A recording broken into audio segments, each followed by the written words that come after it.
And another key point is transformation's hard.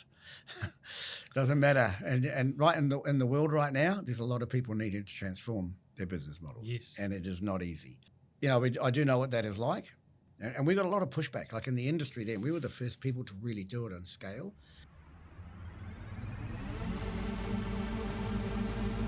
The New Zealand Business Podcast, brought to you by Gorilla Technology, your strategic and proactive IT partner.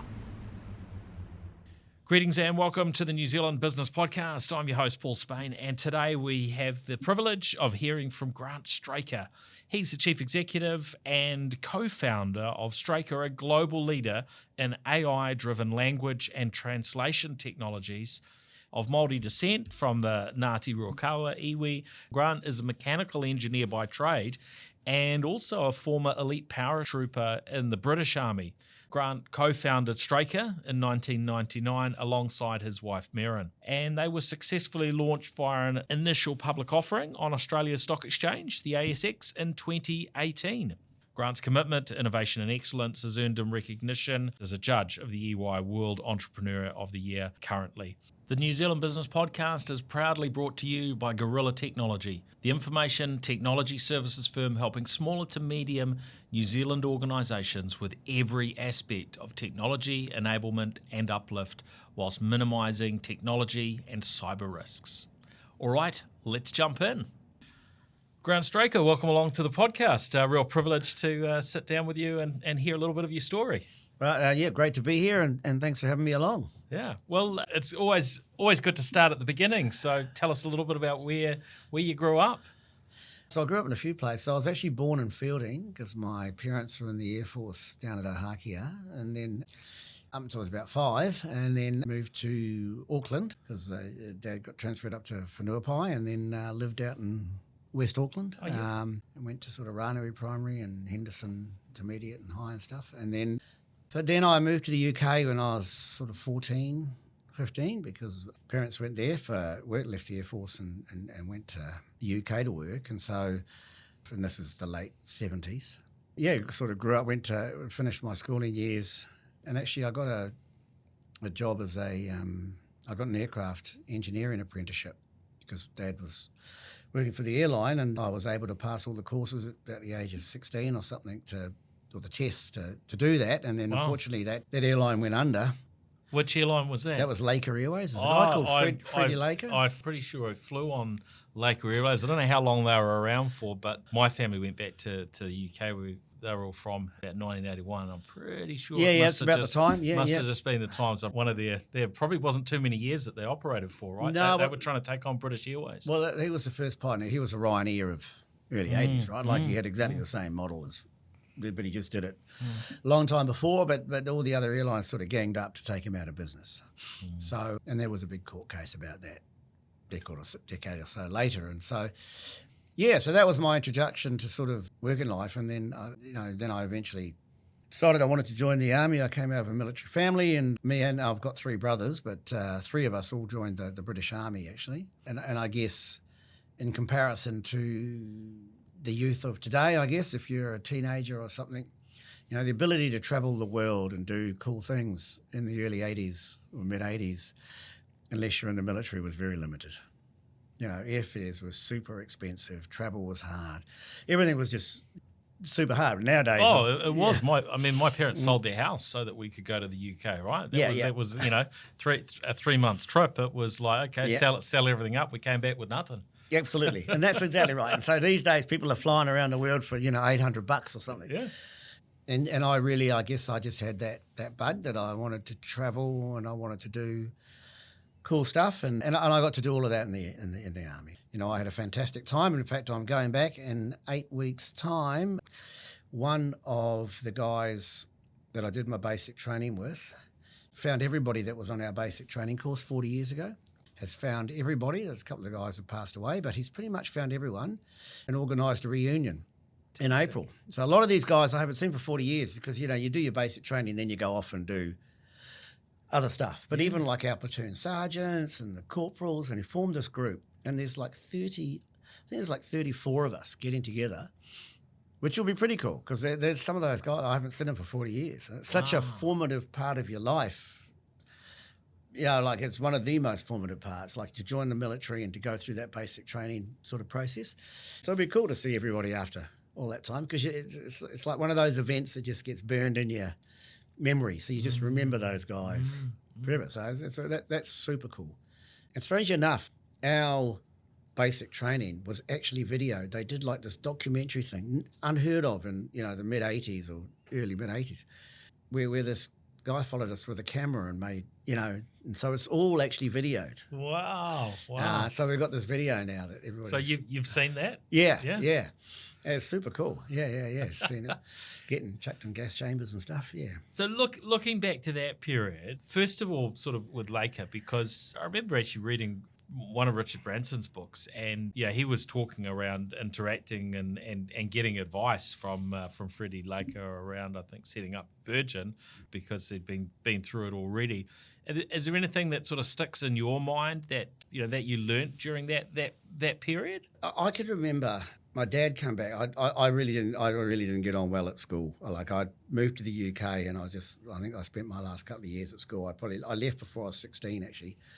So I wasn't a dumb kid. I was a pretty bright kid at certainly science and engineering and stuff, but I'm certainly struggle with English. And so, my wife would say I'm dyslexic with ADHD. That's how she would describe me, I think.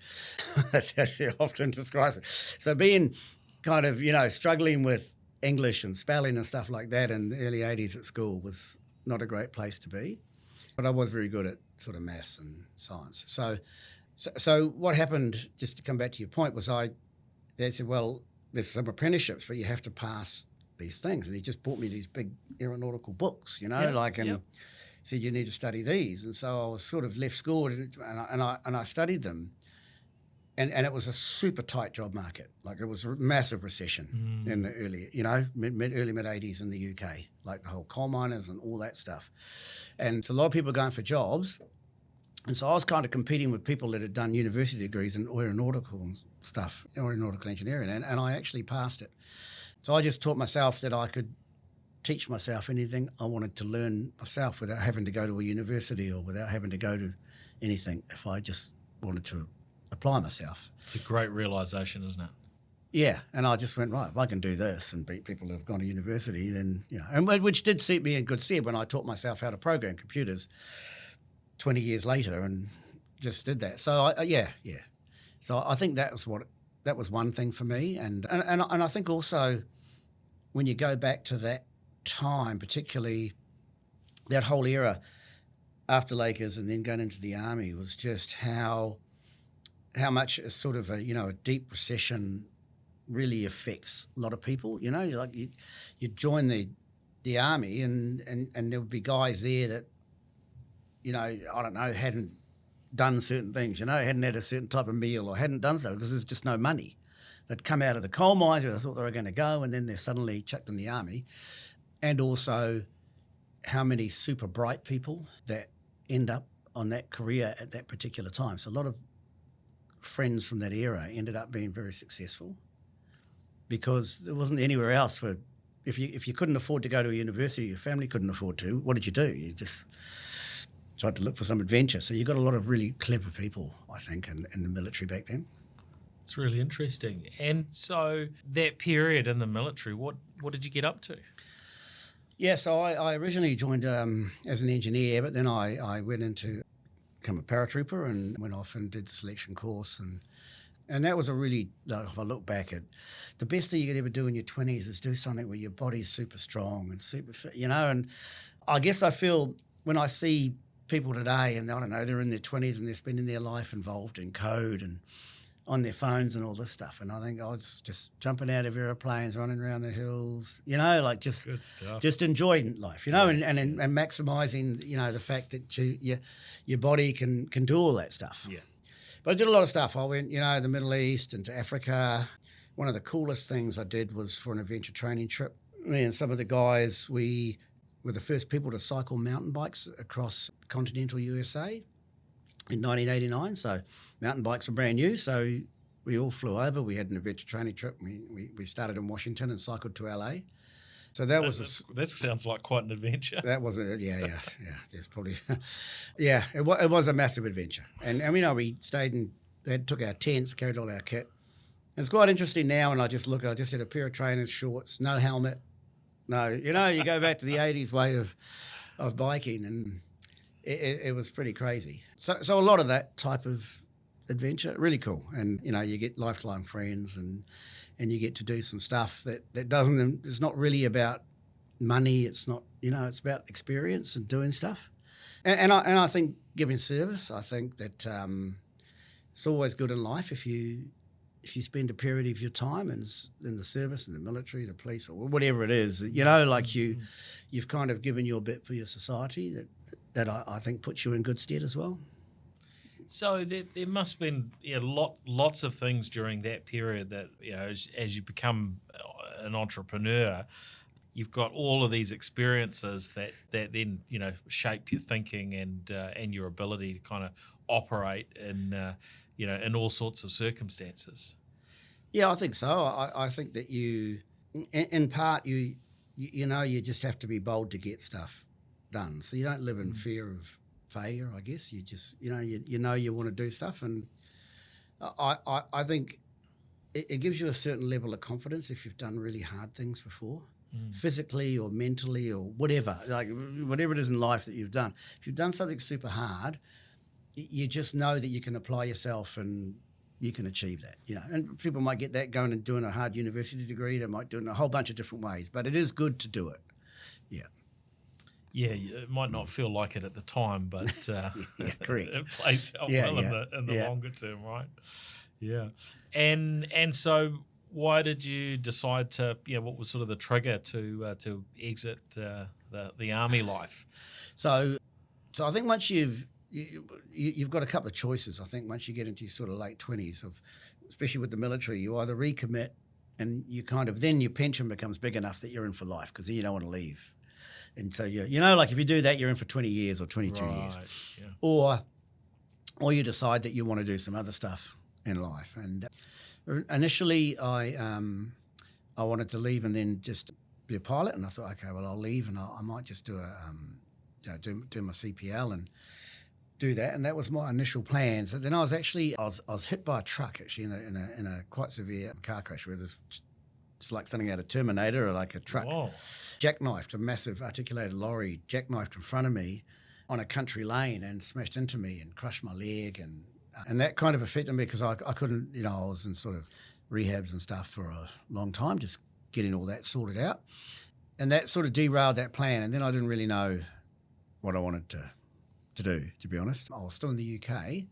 So then I just played, my brother and I used to play the guitar in bands and stuff, so sort of just did the pub band circuit around South London, made a living. My leg had kind of recovered. I was playing a bit of sort of social footy and my mates, and then got a job through the rugby club driving some beer vans for one of my mates. And that was actually a great period of my life. Like, sort of late 20s, after all the military kind of stuff, you're just carefree. You're just doing what I like, a bit of music, playing pubs, delivering beer, training, a bit of footy with my mates. And that was a great time of my life. But like all things, eventually you go, right, I better do something sensible. I'm going to need to do something. And then that led me to go, right, I think I'll... a lot of my family then, we were all spread out all around the world. Like my parents had split up actually, but they were all living in different parts of the world. My brothers, so there's 4 of us, we were all living in different parts of the world, and we all sort of came back to New Zealand at roughly the same time. That sort of got me back here, and then I sort of had to figure out what I was going to do. So what did you land on? What I did then is I sort of got a job with an engineering firm, just in sort of engineering sales, and that was good. Like, it suited me. I enjoyed that, and again, kind of got me into a corporate work environment I'd never really been in before, the global company. And so while I was doing that, we were doing gas pipelines and having to work out sort of reticulation of gas and all this sort of stuff. I was trying to do these calculations, and then I was trying, like I'd never really turned on a computer, and this is sort of mid-90s by now, and then I turned one on and then tried to use a spreadsheet to figure it out. And then I could see that it couldn't quite do what I wanted. And then I was reading the manual, that you got these manuals this big and these sort of Toshiba laptops or whatever they were back then, that you could actually look inside a spreadsheet and use VB Basic. So then I taught myself VB Basic to write this program. So then I did this program and wrote this advanced it's not advanced, wouldn't be advanced now, but it was pretty advanced back then. And then everybody wanted this program because it works so well. And people around the world in this company were coming to me going, shit, can you change this can you change this and get this to work? And then that led me to go, it's not really what I do, but I did quite enjoy doing it and teaching myself that sort of skill. And then I was like, okay, well, maybe I should go on a course, sort of actually learn how to do this properly. At the same time, I met my wife, roughly then, so this is late 90s now, 98, 99 kind of time. And then, my wife-to-be. And so we both gave up our jobs and then started that. And that's sort of how it started. What did that initial work look like? So you set up a company at that stage, or you just... Yeah. So my wife, Maren, had the business smarts, to be fair, so she knew how to do, so she's doing all of that stuff and setting up all the admin. I was doing the technology side. Yeah, so we set up a company just in my flat in Ponsonby at the time. Originally, we did it as a consulting gig, and then we said, look, we've got other people that want this platform, so if we go to a licensing model, you guys will get free support. You'll get an ongoing support, and we can also get some other customers, and it's going to be a much better product. So that was the first lesson in sort of figuring out how to change to a recurring product sort of model. Yeah. Which we successfully did. And then, for the early 2000s, that was really our... we built content management systems in multiple languages and allowed people to, build these websites that could be done in we didn't do the translations, but we had the platform to allow that to happen very early on.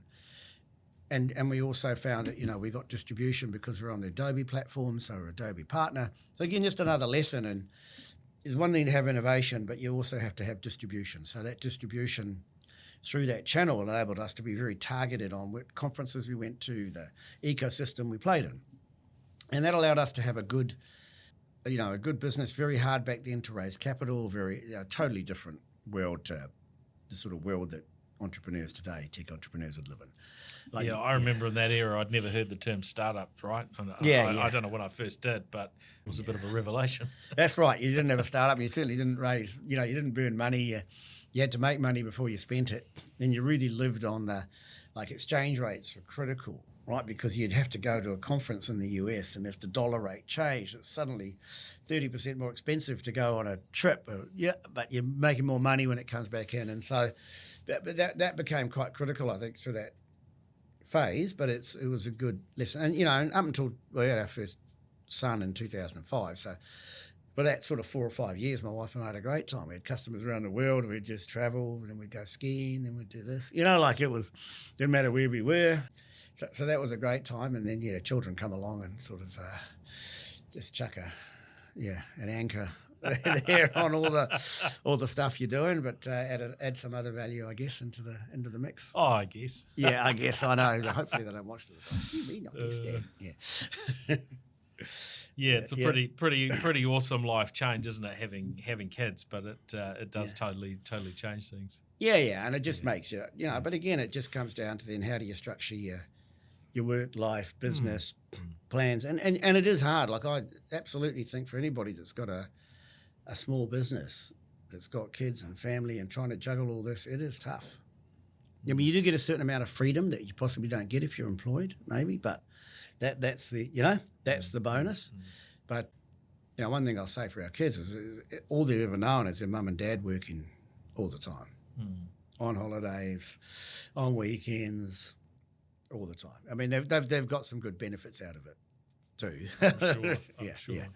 Yeah. Just to sort of close the loop from that period into the current period, I guess around about 2010-11, we could see that it was the first time that really AI translation had come into the mix. So Google Translate, if you like, machine translation had and so we could see an opportunity where we could then start to build a platform that used machines and humans together integrated inside of our existing platform. Great. Right. And because we looked at that industry, and back then it might have been a $30 billion industry, but only $1 billion of it was the technology component. So we also knew selling technology in there, which was initial thought, isn't really going to get you the critical mass, but building innovation and then using it to sell the service made a lot of sense. So, we started that journey about 2011, and it was a very painful transformation. So again, another key point is transformation's hard. Doesn't matter, and right in the world right now, there's a lot of people needing to transform their business models, Yes. and it is not easy. So, I do know what that is like, and it was painful, but I knew as soon as we got to the stage where we built a platform where we had machines and humans, and the quality outcome was comparable to what we would have got with just humans, we knew we were in the game. And we got a lot of pushback. Like in the industry then, we were the first people to really do it on scale. And we just used to get abused at like industry conferences where people would go, machines will never replace me. They'll never be able to do this. They can't do that. We were going, well, I think you might be taking the wrong fork on the crossroad here. Yes. So I think that that was a lesson that we went very early into that process. It was very hard, but that sort of underpinned the next sort of 10 years really of the business. So what did you call the business when it started out, and when did you've gone through varying offerings and I guess varying brands over the years? Yeah, so look, when we first started, we called it, first ever set it up, I just called it Straker Interactive because I was the only employee. So, and everybody back then that had a tech company put Interactive on the end. So there was a whole bunch of companies called something Interactive. It was just I recall a few of them. And now it's all something AI. So it's just like getting reinvented. And then when we had our product, it was called Shadow, and so we used to, the Straker was the company, but Shadow was like the name of the product for the CMS side. Then we went into the language, the translation side, and really did that pivot around about 2011. So we added translation on the end of the company because we wanted to leverage our existing customer base, kind of as examples, and not. But we also just wanted to like say what it does on the tin. Yes.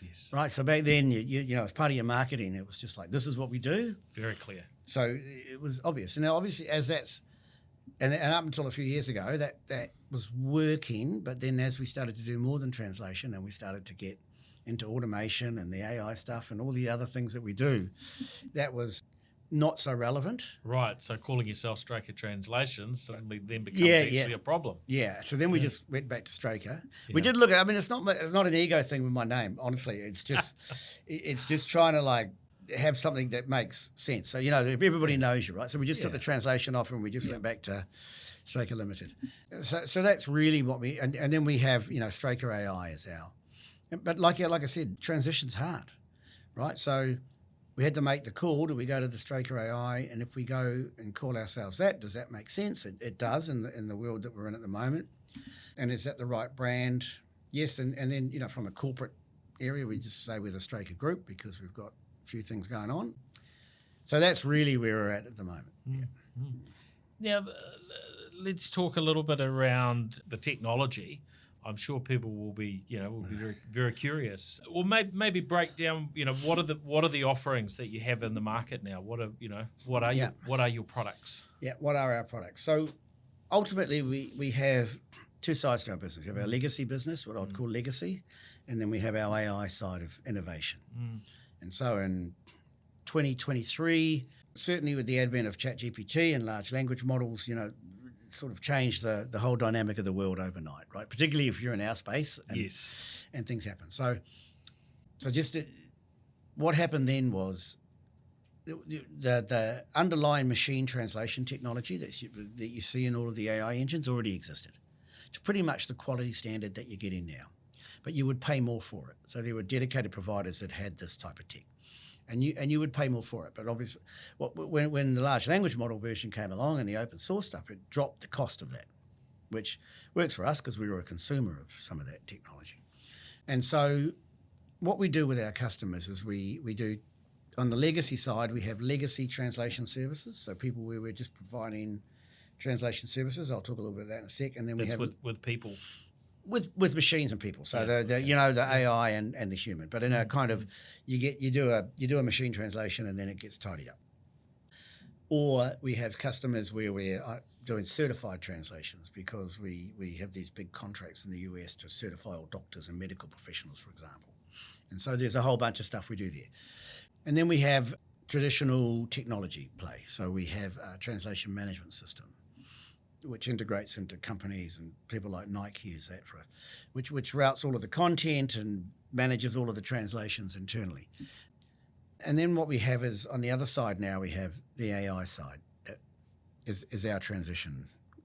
So then you've got AI translation, which is our Verify AI product, which I'll talk about in a sec. And then we have our AI technology platform play. So the whole world's changing in terms of the way that they are routing content and doing automation, and AI agents and these sorts of things are changing all of that. So that's the future.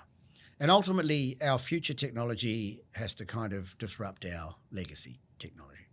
So we don't get to control when customers might switch or when they change the process because they have a whole bunch of other stuff going on. But we make sure that we have that offering for them. And so that's what the technology does. In terms of where we've ended up at the moment, and I guess I would put AI, because it's so critical to this whole process, in sort of three phases. The first phase of AI was the infrastructure and the chips. So that obviously, with your NVIDIAs, that go from the world's 10,000th most valuable company to the world's most valuable company in a very short period of time. Yes.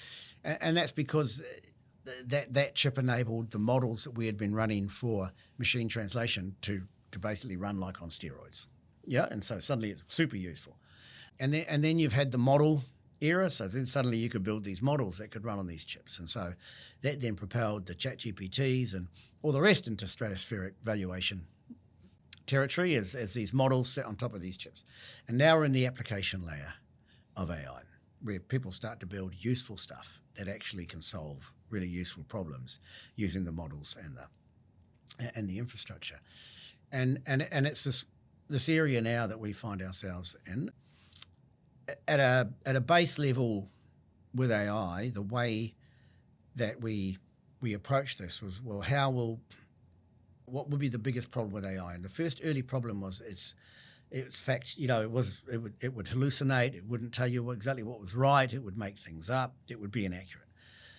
So solving that accuracy problem was critical. And there's two ways you can do your pre-training on making models more accurate, and you can also do verification afterwards. And we were naturally set up for this. We already had 100,000 human experts, and we have a platform that pays them, a workbench that they work in. Our first deployment of that model is in the Japanese financial sector, so a project we have called SwiftBridge, which is to do with the Tokyo Stock Exchange. So as of the 31st of March, it's mandated that all the companies on the Tokyo Stock Exchange have to do their market releases in both Japanese and English. This is the Japanese are trying to get international investors into their companies, and they have some amazing companies up there.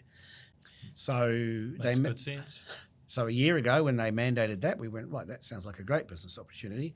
We have an office in Japan, we have customers, we have a team. So we started to build this product, and that's just been released, and we've just, we've formed a partnership with a company up there called Iguazu, which we got through IBM. So again, just comes down to ecosystems. Yeah. We never would have got Iguazu as a partnership without them, because they're a large tech integrator that does a lot of the reselling of IBM tech. So they have 60 salespeople in Japan that are out selling to exactly the customers, all the listed companies, technology. And so we've built this product. And so what it allows these companies to do is to do an instant summary of their Japanese release into English. So they get an instant sort of summary, and then within the week they get a fully verified translation of the whole thing. And there's a lot involved in that, because just from a security viewpoint, they've got to give you early market information. So you've got to give them a platform to do that. It's got to be really secure, right? It's got to be super secure, but it's also got to nail things like Japanese numbers. So if you just we've built this model specifically trained on listed companies on their domain, and so it's and the same for a quality evaluation engine targeted just for Japanese fintech. And so that project's launched, and that's starting to go quite well at the moment. We're starting to get some traction and getting some customers and stuff. So, yeah, so that's how we sort of see the whole evolution of things playing out. And obviously now we could take that model and we could put it into healthcare, or we can put it into healthcare and Chinese, or we could put it into French and aeronautical engineering or military or whatever we want to do now. We have a base to operate from, and that was not something I thought that we would actually end up doing. So, yeah. So what people, in our industry, what they really want is trust. They want to trust that what you've done is right. And you don't really get you don't get a chance to fail in this. If you don't get it right, they tell you rather quickly. Yeah. And so, who are the sort of clients, who are the organisations that recognise that they need this level of assistance rather than just sort of throwing something at a Google Translate or a Chat GPT and so on? Yeah. So look, I think if you looked at it, if I look forward and I go, okay, I want to get, I don't know, $5 million of growth or $50 million of growth or whatever it is, I want to get some growth. Where am I going to look in the current environment to see where I'm going to get that growth? So without putting a number or anything on it, but you could go, well, if I wanted to get $5 million and I had to go out and get 5 $1 million customers, reasonable spend for a translation, but not that unusual. It's going to be on a 6 to 12 month sales cycle. It's going to involve enterprise salespeople. It's going to involve contracts and backwards and forwards and all that. So you go, well, if I wanted to do it in a couple of years, that would be quite difficult to do because of the sales cycle. And if I wanted to get, so if I went down from that and I went, okay, well maybe I'll get $100,000 customers to get me there. Yes. Again, more feasible, still a reasonably long sales cycle and still probably a lot of bespoke integration at a customer at that size. Which is a lot of work for your team. Yeah, or you can go and say, okay, I'll get $10,000 customers. Yeah. So that's where that sits very comfortably in our SwiftBridge approach, where it's 2,000 companies on a Tokyo Stock Exchange. Could we get 500 of them and they spend 10 grand a year? Maybe, like that's, so give a timeline. And there's 3 stock exchanges in Tokyo. It's a similar mandate in Korea. It's similar in Hong Kong, like Singapore. Could we do that? I think, yes, that for me kind of ticks a box and goes, yep. So the point here is a vertically integrated AI solution that isn't just about the model, but about the security and about the process and about the way you engage with your customers and everything, becomes feasible at that type of spend because you can recruit them quickly, you can get them on board, and you can get them out. And similar story with, do you get 5,000, $1,000 customers, for example? And so the way you could do that is through an ecosystem, through a partnership. So, we partnered with a company called Foxit, who have a PDF e-signing platform, right? So very big. They have 700,000 customers on that platform. So do we think we could get 5,000 of them and pay us $1,000 a year to have verified legal solution on their e-sign? I think that's not impossible. That becomes feasible.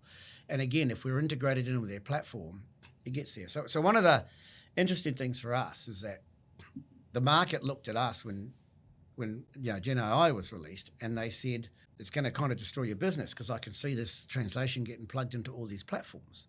And that's our biggest opportunity ever. Because now what's happening is everybody is plugging this large language model translation into their platforms, like even the tool we use for our website and stuff. It's now a premium feature on your SaaS subscription. I went to another tool we used this morning, premium feature on your SaaS, and they're just doing large language model translation inside of the content. But what we offer on top of that is a verification layer. So we've invested a lot of technology in an API and orchestrate in a way that these people can embed verification added on as a extra quality boost on top. So maybe their first tier is there's no translation, second tier is you get translation, and the third tier you can get human verified translation, right? Like so. Fantastic. And so that suddenly opened up that there's probably 1,000 platforms are plugging large language models in. So rather than being a massive threat to us, it's a huge opportunity. And again, it's taken us 12, 18 months to build the technology to get that into reality. So now we're right at the pointy end of commercializing all that, and that's the exciting part. Yeah, that is. That's great. And walk us through the the aspects of, I guess in those early days it was sort of bootstrapping and needing basically generate the cash to be able to operate. But you've been through a range of phases within the business. How's that sort of played out in terms of when and how have you gone and raised funds? Of course, now you're a listed company, so that's different again. Yeah, so early on, it was family, friends, a couple of high net worths, those sorts of things, particularly if I just take it from the 2011 sort of period. And then what happened then was, again, from a pure business problem, we could see that it's very hard to acquire customers organically in the translation space because of the trust factor, if you go back to that sort of 2011-12 period. So the natural way that all the companies were growing in our space was to acquire other companies and then expand the relationships. So if you're going to do an acquisition strategy, you need some capital. So then we went out and we thought the best place to ever do that was as a listed entity. So before we became a listed entity, we needed to raise some capital to prove that we could buy these companies to get us there. So we did raise some capital. Company Bailador, which is David Kirk's investment fund in Australia. So we raised some capital there. We were able to execute on doing that and then get towards our IPO where we raised more money. And I guess there's a couple of parts to raising money. So one part of raising capital is you raise capital. Another part is it allows you to, get some secondary and to de-risk what you've done. And I think by the time my wife and I took any money off the table, we'd been running the company for, 18 years, and our house was still the mortgage that was, underwriting the cash flow stuff. So, you do need to get to a point where you de-risk yourself, because if you don't, you won't take enough risk. It's quite a common issue. I think even when I look at the likes of Kami, who just recently sort of did an exit, like I don't think that those guys, talking to some of them, that they had a liquidity event, and if they don't get it, they don't take the risk to get to the next level of growth. Quite rightly, because they're sitting there suddenly going, right, I need to do it.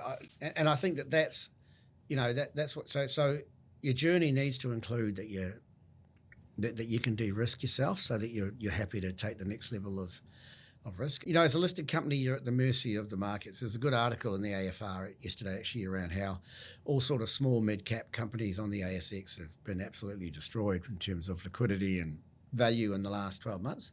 And I can see that. So again, I'll come back to our plan when it's like that is to make money. And not every company can do that, but I guess we had 10 years of running the company where we had to make money to pay our mortgage and to fund ourselves. So I don't think a lot of young entrepreneurs have had that experience. They've just lived from, I need to go out and raise some more money, and then I'm running out, I've got to raise some more. At some point, you need to show that you can actually make it. And so, so that's what that's the experience that we've had. I mean, it is good when you get to de-risk yourself. I think the first time we did it, it was a lot of money, but probably relative to everything else, it was something like about $500,000 or something like that, which enabled us to pay off our mortgage.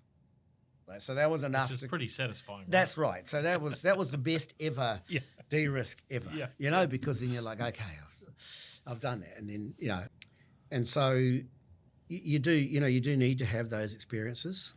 And then you kind of do it, and then you've just got to figure out how you do it as you go. At the same time, you want to have enough of a shareholding to still have some influence, and to, I've always had the view that we can build large technology companies out of New Zealand. You just got to hang on long enough to wait for the world to change and align with what you're doing. Yeah, so I think at the moment we're in a good place. We're using our sort of legacy side of our business, which generates cash, to invest, and we invest about $7 million a year in R&D, to invest in our R&D to take us to the next place. That's pretty substantial investment. That's, I guess that's where the de-risking piece is really important. Yeah, and look, and I just have a philosophy of you've got to be able to explore, and sort of you've got to be able to maximise what your current customer base is doing for you, which is about making money out of them and, giving them the service they need and getting it out. But then also you need to be able to run a whole bunch of ideas and exploring options. The Tokyo Stock Exchange thing went from, hey, this could be a good idea, should we just explore it and see what we can build, to you got some traction and you're like, okay, that's a great new business stream for us. Partnerships and ecosystems, similar. Like how many? So now we need to explore that we should be aiming for 100 ecosystems, and how do we do that? Or what are the other business opportunities? And if you're not doing that, you'll quickly just run out of these sort of growth transition opportunities. And so I think it's always a good philosophy to have that. How many of these sort of exploring, taking bets do you need, and what size should they be? Should they be a $50,000 investment, a $500,000 investment? Like, what do you think? And so, that's the mindset of the team. And we're not afraid to, if some of them don't work out, that's fine. We gave it a go, but nobody's getting shot for it failing, because there's some other ones that are going to deliver through. I guess sort of looking back, what's been the hardest challenges that you've had to deal with along the way? So I think the hardest thing to do, the IPO was probably the hardest actual thing we've had to do. Outside of that transition of our business that we had to do 2010-11, that was super hard. But I think an IPO is there's a lot of risk. It's an expensive process, and there's no guarantees that you get through it. You run the risk that you start your IPO process and you don't hit the numbers that you've said, and then you don't get it away. There's a whole bunch of and it's a difficult technical process to go through. I know why people go, I'm only ever doing one IPO. I don't need to do it again. And it consumes a lot of your energy. It took a lot of I was very, very focused during our IPO. Yeah. Super focused. So going through that process of the initial public offering, this was pre-COVID, wasn't it? Yes, it was, 2018. For you. Like, what were the most challenging elements there? I mean, certainly. I mean, when I've talked to people around these sort of things, it's there's the workload to get it away, and then for the rest of your company future, you've got a lot of paperwork and data and so on that you got to look after as well, right? Yeah. So I think it consumes your management team. Yeah. It consumes everybody. So you're not focused on the business because you're just all focused on the IPO. I think the way to put an IPO, I think it's like a Game of Thrones. If you watch the Game of Thrones, but it's kind of like that. Everybody's got their own little kingdoms and everybody's got their own agendas. Okay. And all your partners have got their own time frames. You've got shareholders who have got all their own agendas, and everybody's trying to, you're trying to pull all this together. So it's very much like a Game of Thrones. Like it's everybody has, what they want out of this IPO, what different shareholders want, what different partners that you've employed to get along the way want, and it is about timelines and outcomes. So I think that's it, and it involves a lot of roadshows. So you're on the road just doing, I'd spend weeks just doing IPO roadshows here, up in Asia. So that's exhausting just by itself, just trying to do all of that, and you're not really focused on your business for that sort of 3-month period, really. Well, actually, it's about 6 months from when we started to when we listed. Yeah.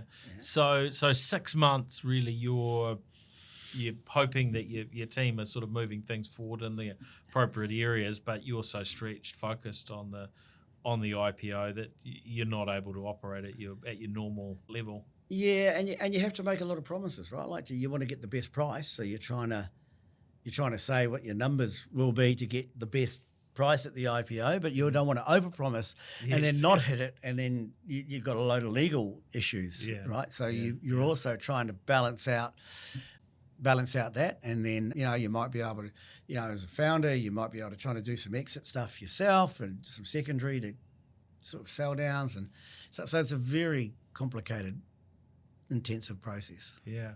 And why did you go with the ASX listing? It's a reasonably common approach for New Zealand founded businesses today. Yeah, I think so. But the main reason really was that when we first did like a pre-IPO rounds in New Zealand, we didn't really get any interest, and there was probably 4 or 5 funds not that interested in IPOs. You can go to Sydney and you could find 20 or 30 funds in one city block that will talk to you.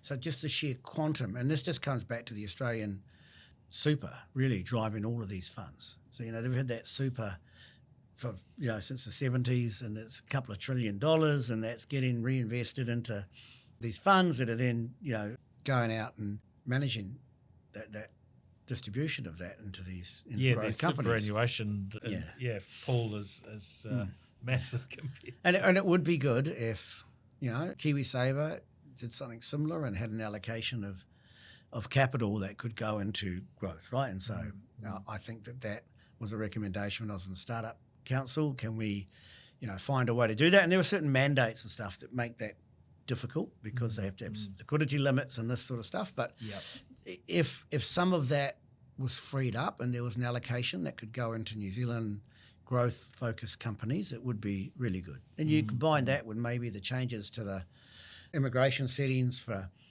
high net worth visas and stuff, and that could be really quite a positive change for New Zealand technology, I think. Yeah, I agree. Any other lessons that you can share from your entrepreneurial journey that we haven't covered that you think could be useful for listeners? Look, I've worked for 25 years with my wife, so that's a whole other story of what you should or shouldn't do. I'm sure you learnt some good lessons along the way. What's the biggest tip for working with a partner? Always have your office as far away from hers as you can possibly get. That's probably but it has benefits and drawbacks. So I think that's look. I think same old story. You got to look after yourself. So I've always tried to be super physically active and do things that take me away from work. I used to play sort of old boys rugby for years because it would get me in the weekends and just get me away thinking about other stuff and just trying to stay as fit and healthy as you can. I think the lifestyle. I reckon after our IPO, actually, I went to intermittent fasting after that because I reckon I was having so many meals, and I was always training, but I was just putting on weight because I was going. You'd have breakfast, you'd have lunch, you get on a plane, you're in the lounge, you get on the plane, you eat, you get off the plane, you go out for dinner, and suddenly you're having like 5-6 meals a day constantly. And then I just sort of stopped and went, right, I'm just going to do intermittent fasting and not eat until lunchtime and not eat. And that actually just made me feel better. And just, so I think there are some, you do need to look after your health when it's a real crazy schedule.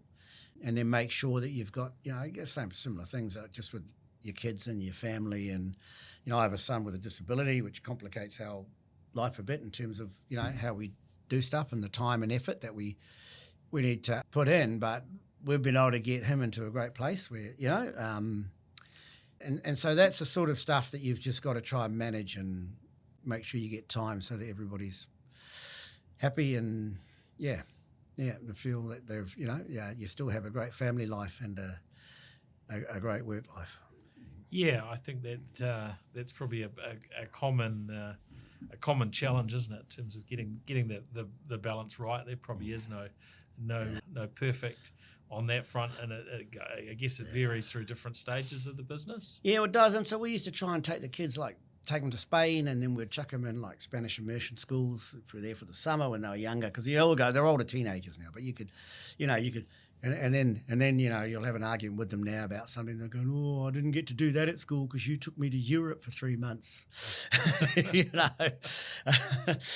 So it's interesting how you just got to try and balance out what you do. But yeah, so that's probably the other side. I think entrepreneurship's not easy.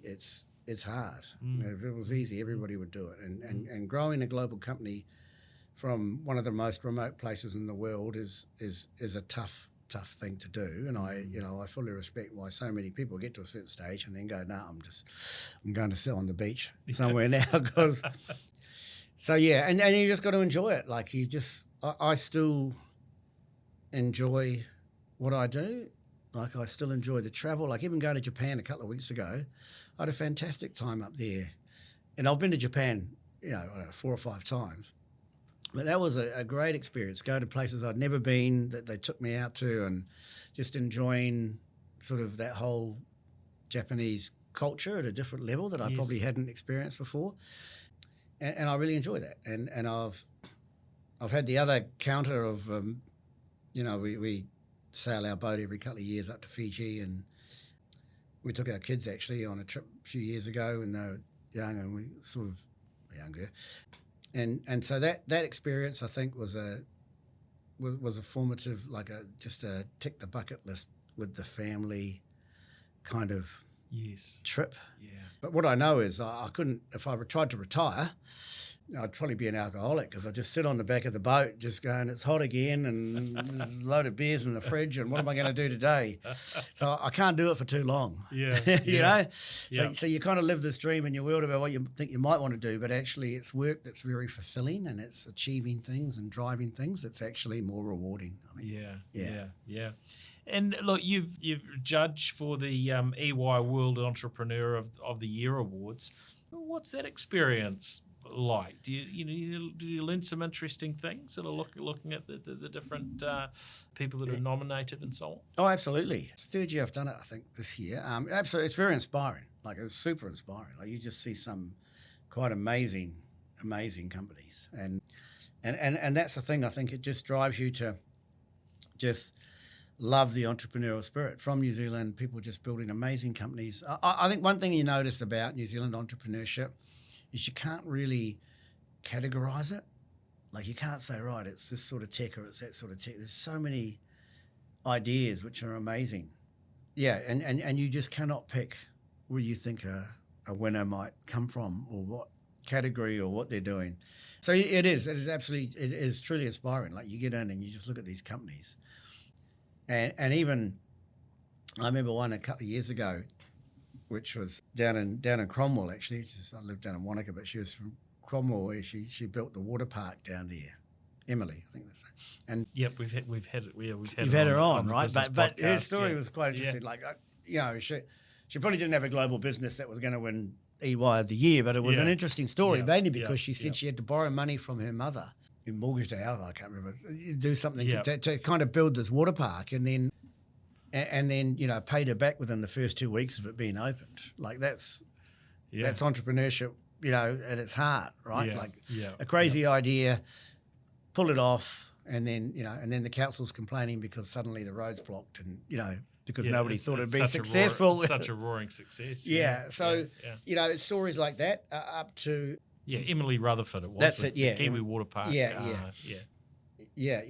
Some of the winners are just, and the awards certainly give you a look at some pretty cool companies. And to finish up, where do you see things going for Straker? What's your vision for the years ahead? So again, I think we're at this inflection point where we've built some tech.